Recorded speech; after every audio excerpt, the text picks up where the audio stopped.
Hey, what's going on, YouTube? What's going on, world? Thanks for tuning in again with me. This is the one and only, the original. Please make sure you like the video, subscribe. I'm going to go ahead and get into it with this little post I'm going to read to you. It says, Rule of War. When the enemy controls information, they will always manipulate it to benefit themselves. Always remember this fact when receiving news reports and statistics about black people entirely from white sources. Very, very important post here that we should definitely take into consideration. Is it a good idea for the so-called African American to trust white sources, the news reports, and statistics about black people? I don't think so. They took and stole our identity, heritage, and culture and replaced it with a bunch of fake BS, which is bad sociology. It is their Americanized or Europeanized definition of history that they forced upon the so-called African American.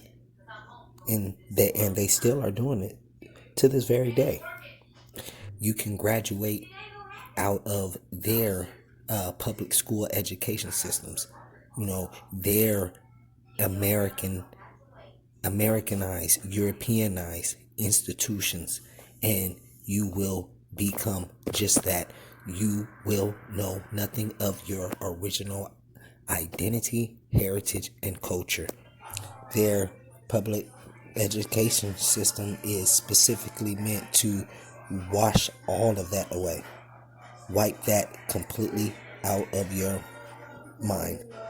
You will have no memory of that whatsoever.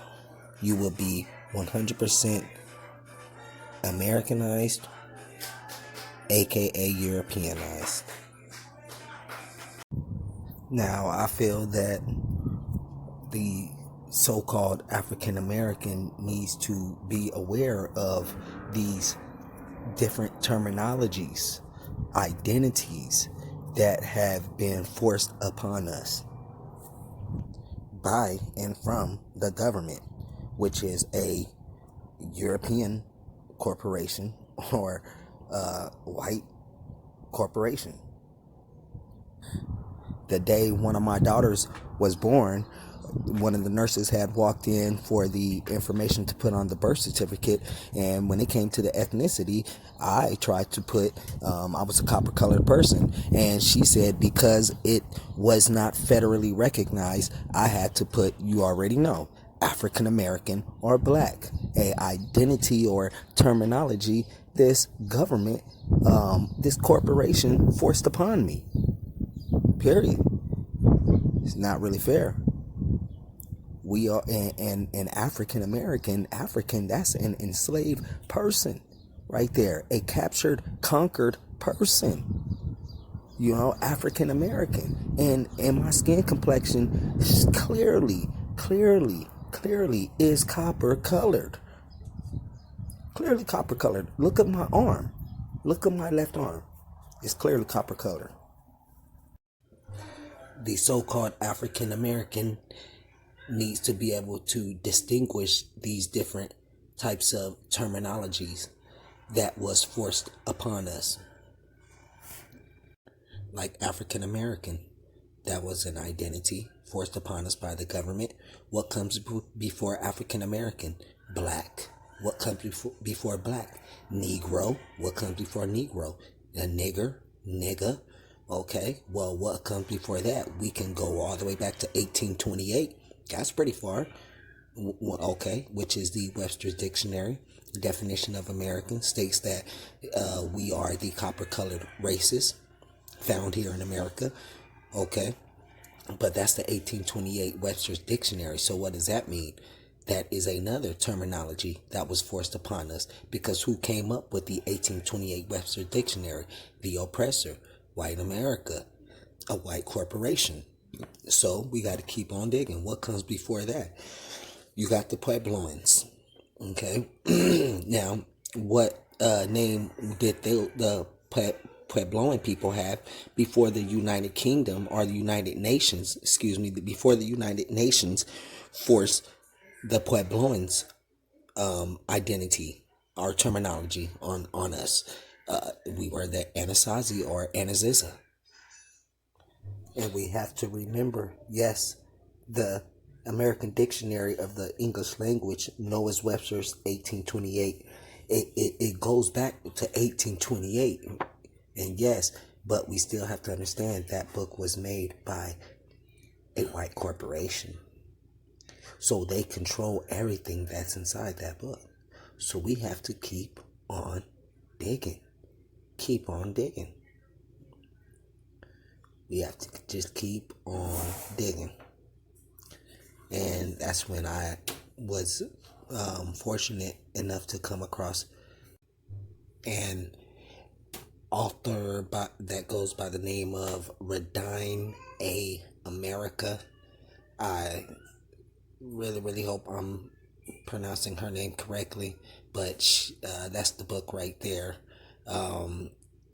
A definite must. You need to obtain this book and have it in your household. This is another book of hers, story of the Anasazi people of America, the history of America vanished, American people. This is another one, what every black American family should know and never forget.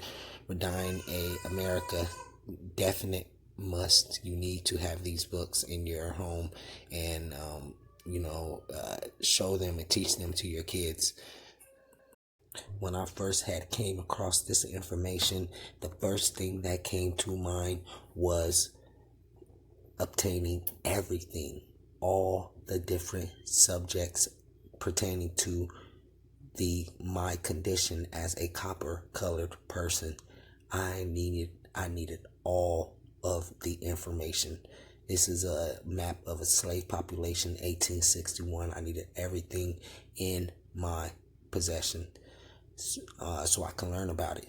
And when I came across the Anasazi Radine A. America, I automatically wanted to know more, and I kept digging, came across more information. Not only did they build mounds that predates pyramids in Egypt, they built these ancient cliff pueblos or cliff dwellings, and there were some in the state or country that I reside in, and I had to go see it with my own eyes and feel it and touch it with my own hands. It was very beautiful, and let me just tell you, about to go out here and visit this little mound, or sorry, not a mound, probably a cliff dwelling or something like that. Hopefully I can come across something good, hopefully some little ancient writings or something like that, something to do with our ancient ancestors though. But I will definitely keep in touch with y'all, and let's do it. We about to hit the road, baby. Let's do it. Just a little bit closer to that. Look at that. Look at that. I'm coming right now.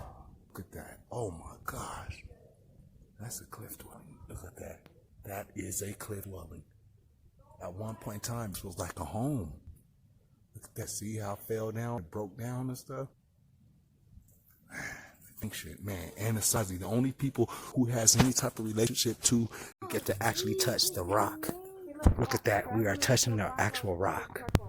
Look at that, and it's right across from the forest. Look, the cliff dwellings is right across from the forest. The people of the forest. Little ancient community. And look at all the writings. Look, that looked like the moon up there. Yep. Yep, look at that. Look, there's something behind there. They covered that up. They covered that up. It is something behind it. There's an open space behind Yep, there. it sure is. It sure is. It's all open behind and it's probably like a cave in there or it's something. It's like a door. It looks like a door. Yep. Look, do you guys see the ancient writing? Look all the different writings. Across the way is the forest. Look at that. Beautiful. Dre, stop standing right there and leaning against that. Y'all see that? Beautiful. Absolutely beautiful. Look at that. We are finally here. Alright, y'all. I'm glad. I hope y'all had a good time and on a little adventure to the little cliff dwellings, Anasazi cliff dwellings, Pueblo cliff dwellings, cliff pueblos. Yeah, man, man, that was a journey. That was quite an experience. Beautiful experience. Absolutely beautiful. We are out here. We are out here. This is so beautiful. Till next time, y'all. I'll let y'all when we make it back to the Fiend. Hope y'all enjoyed yourselves. But yeah, this is it, man. We got more to come. We definitely have more to come. We have more to come, baby.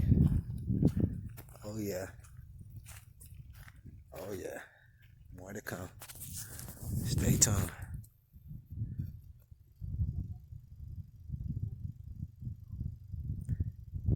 Somebody got a house way out there. This is all freaking Anasazi territory right here. This is our land. Look at those caves up there. Those caves up in there. Y'all see those caves? Yes, man. They don't want us to know, man. They don't want us to know. This is our land. As an Anasazi person, I'm telling you. Look, this is a forest. This is a forest. This is not no desert. This is a forest. Look at this. How can you not see that is a forest? That is a straight up forest. Gosh. Till next time, man. I'm gonna holler at y'all when we get back to the feed. Alright. See y'all in a little bit. Bet. A lot of us are probably wondering who are the Anasazi or Anasazi. From my understanding, that is the terminology before the 1828 Webster's Dictionary terminology. I'm gonna go ahead and skim through some of these books really quick. Feel free to screenshot some of these pages that I'm gonna be showing you here as I'm talking. Now, like I said before, we really have to be able to distinguish these different terminologies that was forced upon us, and we have to obtain all the identities that have no foreign contact. That is my opinion. What the main goal should be is obtaining that identity that has no type of government influence on it whatsoever. We have to pay attention to what other nations say when you bring up Anasazi or Anasazi. Just pay attention to some of the things that they say, how they just mysteriously vanish, just they destroyed themselves, or how we were are the Anasazi people are the enemy ancestors. That's what the modern Native Americans say today. You know, that the Anasazi people were the enemy ancestors, and they don't know why, you know, these different Indian tribes, Native American Indian tribes, had such a great hate towards these mysterious Anasazi people. Come on now. They know why. They know damn well why they had so much hate towards them, because they were so-called black. They were copper-colored people, you know. And when the Anasazi, same is indigenous. You know, we are the people of the original people of the soil, original people of the forest. That's why our hair grows like trees, and our skin complexion is the same exact color as the soil, copper colored. I hope you guys enjoyed the video. Please be sure to subscribe and like. Have a good one.